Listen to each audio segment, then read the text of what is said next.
오늘은 주역 성명학을 내가 정했으니까 주역으로 그러면 어떻게 이름에 적용할 거냐 그것만 한번 여기서 칠판에다가 이해하실 수 있도록 설명드려 보도록 하겠습니다.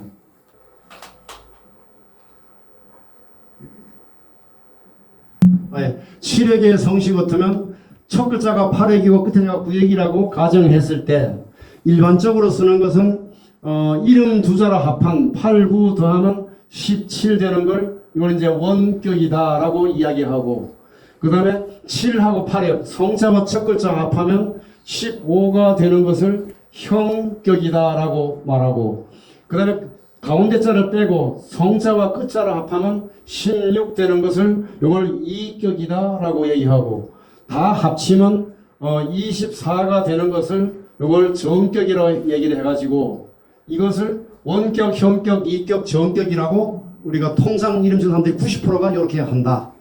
이거 갖다가 오행으로 아까 이야기했었는데 수리 오행으로 하자면 10은 제외합니다.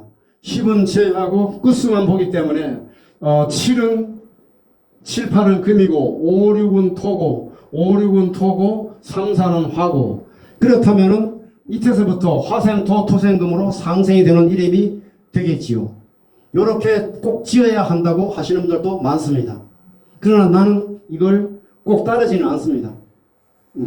그리고 주역에서는 원격, 형격, 이격, 정격을 원격은 20세 이전의 초년운, 그 다음에 형격은 20에서 40 사이, 즉 청장년 할 때의 장년운, 그 다음에 이격, 가운데 이격은 40에서 60까지 대략 중년운, 나머지 성과 이름을 다 합친 획수는 말년운, 60세 이후에 세상 그만둘 때까지 그렇게 설명을 하는데, 제가 생각하는 건 원격은 20세 이전의 운이고 20세 이전은 네 가지가 다 중요하지만 20세 이전은 어릴 때 아기 때 운이기 때문에 부모 운의 영향을 아주 많이 받지 본인의 운명의 영향은 크게 못 받는다. 만약에 원격이 아주 나빠도 20세 이전의 운이라면은 부모 운이 좋으면 뭐 무럭무럭 잘 자랄 수가 있을 거고, 이 원격 획수가 아무리 좋아도 부모 운이 아주 나빠갖고 부모가 뭐 카방 가 있거나 아니면 뭐 라면 끓여 먹고 살면은 잘 행복하게 클 수가 없다. 그래서 중요한 거는 원격은 이 중에서 좀 덜 중요하다 이러면서 형격이 제일 중요하지 않을까라고 보고요.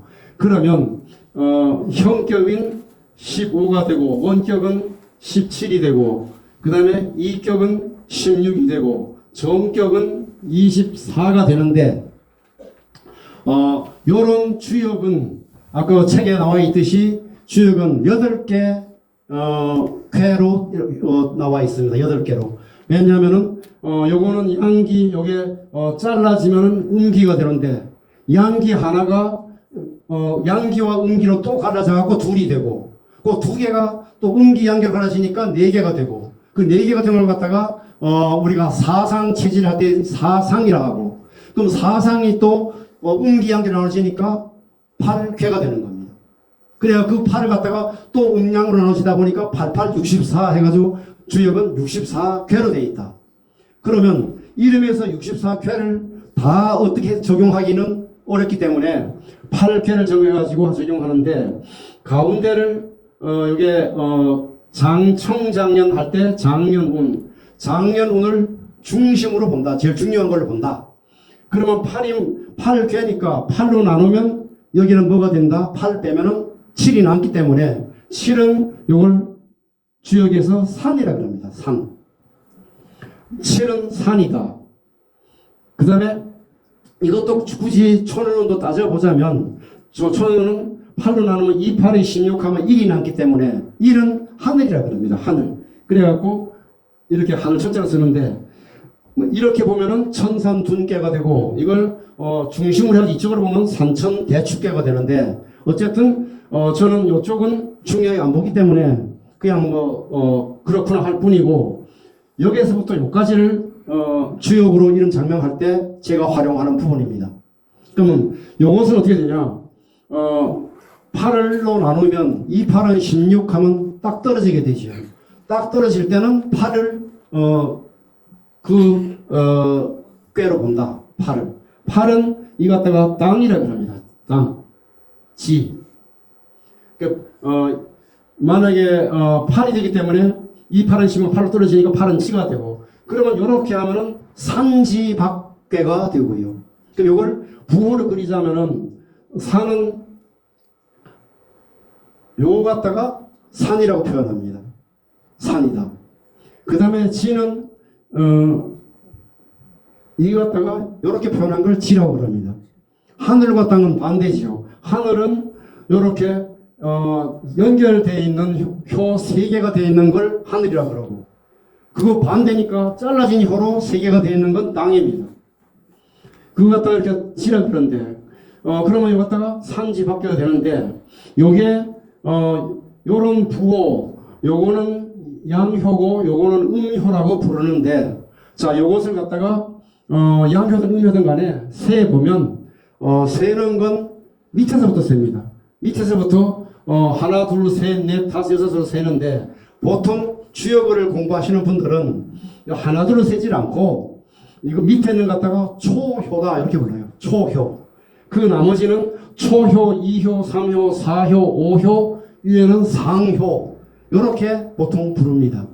그렇게 전통적으로 부르니까 뭐 1효, 2효, 3효, 4효, 5효, 6효 해도 뭐 별로 틀린 건 아니지만, 기왕 전통적으로 그렇게 써왔으니까 초효, 2효, 3효, 4효, 5효, 6효라고 이해해 두시면 더 좋을 것 같고요. 이렇게 산지박괴가 그려졌으면 이 갖다가 요게 24는 요걸 보니 하나, 둘, 셋, 넷, 다섯, 여섯 효로 되어 있기 때문에 요때는 요걸 6으로 나누기 6을 합니다. 6을 하면 4, 6, 24 하니까 6으로 또 딱 떨어집니다. 이랬을 때는 6 자체를 보기 때문에 요거 갖다 6을 갖다가 어떻게 쓰냐 하면은 요것을 변효라고 합니다. 변효. 변효라는 거는 효가 변한다, 이런 뜻이고요. 효가 변하는데, 그러면 효가 어떻게 변하느냐? 이런 양효는 음효로 변하고, 그 효가 음효일 때는 양효로 변하고 반대효로 변하게 됩니다. 그러면 이 같으면 6효가 변한다. 하나, 둘, 그러니까 초효, 2효, 3효, 4효, 5효, 6효가 변하면 그것은 곧 요런 효가 나머지는 다 또 그대로 넘어오기 때문에 요런 효가 되고, 요런 효가 됐을 때는 이 갖다가 중곤지 꾀다, 이렇게 이야기합니다. 그러니까 전부가 다 땅인 꾀다. 건이천꾀나 중곤지 꾀는 아주 좋은 길꾀로 봅니다. 그러면 주역으로 변효를 정해갖고 보니까 중곤지 꾀고 중곤지 꾀는 좋다. 남자 여자 다 좋지만 여자는 더 좋을 수도 있겠고, 하여간 바른 이름이다라고 볼 수가 있지요. 이렇게 장명을 해갖고, 저는 이렇게 변효법을 적용해서 이름 장명해준 지가 한 15년 정도나 20년쯤 됐을 것 같습니다. 이름 장명한 지는 아마 한 30년쯤 넘었는데, 처음에 한 10년 동안은 주역 적용할 줄을 몰랐고요. 한 20년 전부터는 장명증에도 무슨 이 이름은 주역으로 무슨 꾀가 된다는 걸 적어서 드리고 합니다. 질문해 주셔도 좋습니다. 마지막 질문에 물어볼게요. 예. 저기 요즘에 태기를 받아서 쌍둥이가 말주산하는데, 예. 근데 쌍둥이가 사주에 그 청간암이라 육합으로 해서 그 둘째 아이를 그 사주로 빼는 사람이 실을 그 다음 실로 잡아서 하는 게, 그래가지고 선명하게 개입시키는 경우가 많거든요. 현장에서. 주역 도면 하지만은, 그런데 사주 풀이를 해서 그 사람의 미관점을 그걸 빼서 오행에 가족하는 경우가 많은데, 쌍둥이 둘째 아이가 났을 때 실은 어떤 식으로 빼입니까? 쌍둥이 사주를 아까 좀 전에 전 시간에 풍수지에서 쌍둥이 이야기 잠깐 하셨는데, 쌍둥이 사주는 어떤 분은 다르게 여러 가지로 적용하시는 분들 많이 계시는데, 제가 사용하고 쓰는 거는 쌍둥이 사주는 8글자는 똑같습니다. 몇 분 차이, 해봐야 1, 2분, 2, 3분 차이 때문에 사주 8글자는 구성이 똑같은데, 그러나 그 구성에 따라 갖고 필요한 용신도 혹 달라지는 경우도 있을 것 같고, 그 다음에 그 운세, 운은 그 타고난 사주 구성에 따라 가지고 어떤 경우에는 먼저 태어난 아이가 1초라도 먼저 태어난 아이가 더 좋을 수가 있고, 또 어떤 경우는 나중에 태어난 아이가 더 좋을 수가 있고, 그렇게 보는 수가 있는데, 그건 제가 보는 건 사주 8글자의 일간을 기준으로 해가지고 좋은 운기가 년월에 있으면 언니가 좋고, 좋은 기운이 일이나 시에 있고 년월에는 나쁜 기운이 많이 있다. 그러면 언니보다가 동생이 더 잘 되는 걸로 그렇게 저는 봅니다만, 이름을 지을 때는 거의 다가 사주와 같으면 그 필요한 기운도 목이 필요하든 화가 필요하든 금이 필요하든 같기 때문에 그다가 또 이름을 지을 때 예전에는 항렬 돌림자를 많이 썼는데 요즘은 항렬 돌자는 거의 안 쓰는 편이긴 합니다. 그래서 그렇지만 우리는 형제다 하는 걸 의미하기 위해서 족보에 정해지는 항렬자가 아니더라도 이렇게 그 형제는 한 글자를 갖게 나는 이름을 많이 지어줍니다. 감사합니다. 예, 결강을 해주신 권정문 원장님께 다시 한번 큰 박수 하겠습니다. 수고하셨습니다.